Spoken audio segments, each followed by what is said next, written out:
Hi everybody, welcome back to my YouTube channel, Monkey Roost Sleep Consulting. I am Chrissy Brashear and I am a child sleep consultant. Today I wanted to talk to you about safe sleep habits. So my cribs are going to look a little bit different than what I'm going to suggest because my kids are almost 3. So here is my son's crib and this is what it normally looks like now that he's 3 years old. We have blankets and fun stuffed animals and a pillow. But I made my daughter's crib look how yours should look if you have a child that is 1 year of age or younger. So the AAP suggests that you should have your crib free and clear of any objects. It should be a firm mattress. You shouldn't have an added mattress pad or anything like that. You should always place them to sleep on their back, not on their stomach or their side. These things are all things that help reduce the risk of SIDS. So also one thing to remember is your temperature of the room. A lot of people like to overdress their kids or keep it really warm so that they don't get cold because they're not allowed to have blankets. But you really want it to actually be between 68 and 70 degrees in their room. You can have your full fleece pajamas or your swaddle or your sleep sack, whichever age that they are. But you just want to make sure that they're not getting too hot and that they don't have a blanket in their crib because you don't want them to get tousled up into it and not be able to breathe. Also, the recommended safe sleep place is going to be, again, a crib or a bassinet or a pack and play.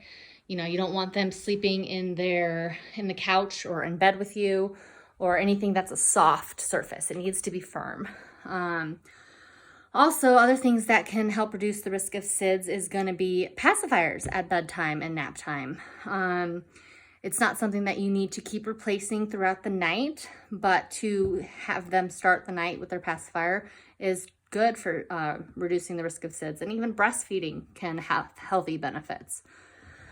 And then other things that you can do throughout the day is having a lot of supervised tummy time. This will help with their development and then them being able to learn how to roll over and everything like that. Again, as I said, the crib should be free and clear of anything. So you'll notice that my kids chewed up their cribs when they were a little younger, but you don't want to have mattress pads because they can get stuck in between the crib and the mattress pad. No wedges or aftermarket changes to the crib or the mattress. Another thing to remember is if you smoke, don't smoke around them, or if you know people that do smoke, try not to let them smoke around them because that is not healthy for them and can increase the risk of SIDS. So also, I know that heart monitors are becoming super popular and it's fine to use them, but you don't want to rely on those to reduce the risk of SIDS. So just because you have the Owlet monitor or some other monitor that lets you know how they're breathing and their stats are, doesn't mean that you should still let them have blankets because things can still happen and, machines can malfunction. So you still just want to keep practicing safe sleep habits.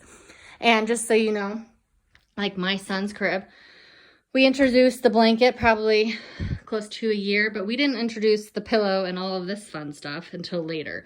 The pillow we didn't give them until after they were 2. They didn't even show signs of wanting one. So, prior to probably 2 years and 3 months. And then all of the little things they've developed in the last couple of months. They've had their little lovey for a while since we introduced blanket maybe, or even actually probably before the blanket. So we did the lovey first after a year of age, and then we did blanket, and then we became a bigger blanket, so now they love to have everything. But again, so if you have a baby that is a year or younger, this is what their crib should look like, clear of everything.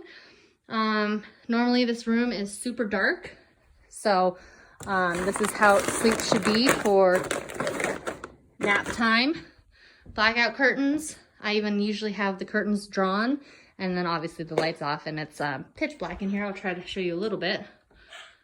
Oh, got a duck.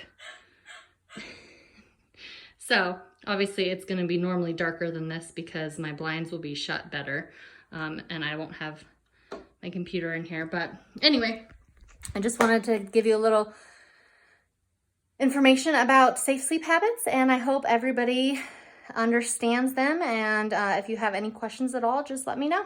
Thanks for listening.